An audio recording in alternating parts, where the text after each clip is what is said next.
Um grande número de estudos afirma que a bacia amazônica teve origem através de processos de deposição de detritos, os quais eram provenientes de formações adjacentes e tais processos de deposição e sedimentação já ocorriam no período Paleozoico, há aproximadamente 450 milhões de anos, momento em que haviam duas grandes ilhas, as quais dariam origem ao escudo cristalino das Guianas, na região norte, e ao escudo cristalino brasileiro, na região sul. Escudos cristalinos, eles são um tipo de formação geológica constituída por rochas metamórficas ou magmáticas e que correspondem às formações rochosas terrestres mais antigas.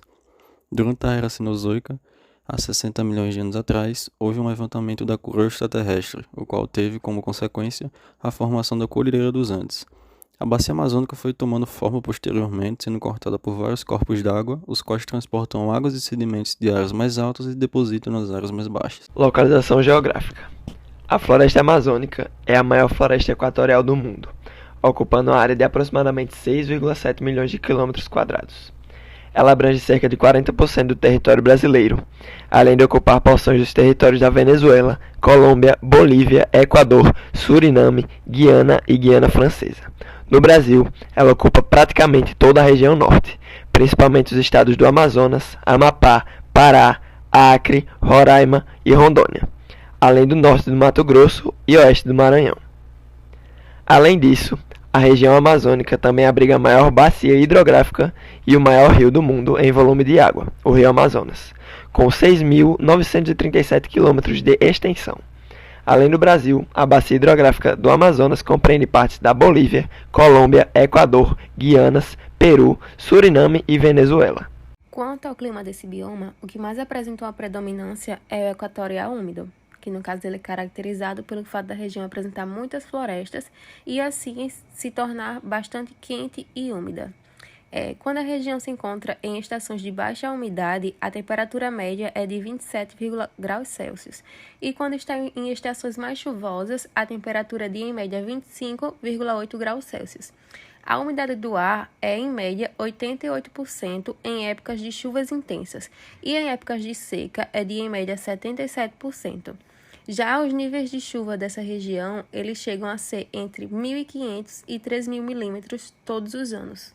A floresta amazônica apresenta uma complexa diversidade de animais em todos os meios, terrestre, aéreo e aquático, com enorme quantidade de espécies muito diversificadas, dentre elas 427 espécies de mamíferos, 1.294 de aves, 3.000 espécies de peixes, 400 espécies de anfíbios, 378 espécies de répteis e mais de 100 mil invertebrados, dentre eles besouros, borboletas, aranhas, carrapatos, centopeias, camarões, tatuzinhos de jardim, minhocas, lesmas e caracóis. Quanto aos vertebrados, podem ser destacados a onça-pintada, o maior felino das Américas, a arpia, a maior ave de rapina do Brasil, o jacaré-açu, que é uma espécie exclusiva da América do Sul, é considerado o maior jacaré do mundo, a perereca da Amazônia, um animal da Amazônia importante para a extração da vacina do sapo pelos índios, e o pirarucu, o maior peixe com escamas de água doce.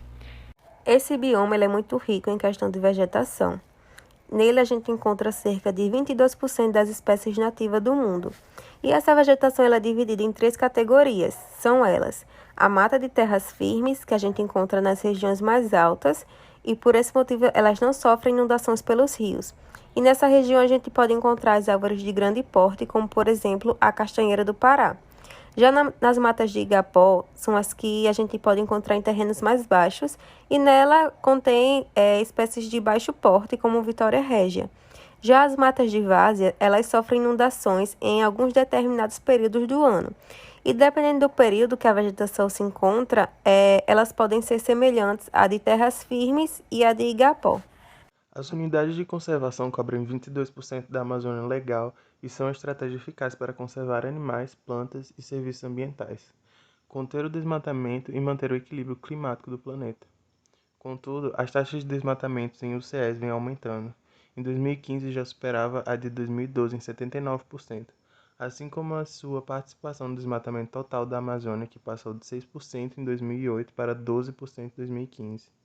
Como consequência do desmatamento de 237,3 mil hectares em UCS entre 2012 e 2015, que equivalem a 344 milhões de terras apropriadas, aproximadamente 136 milhões de árvores foram destruídas, causando a morte ou o deslocamento de aproximadamente 4,2 milhões de aves e 137 mil macacos.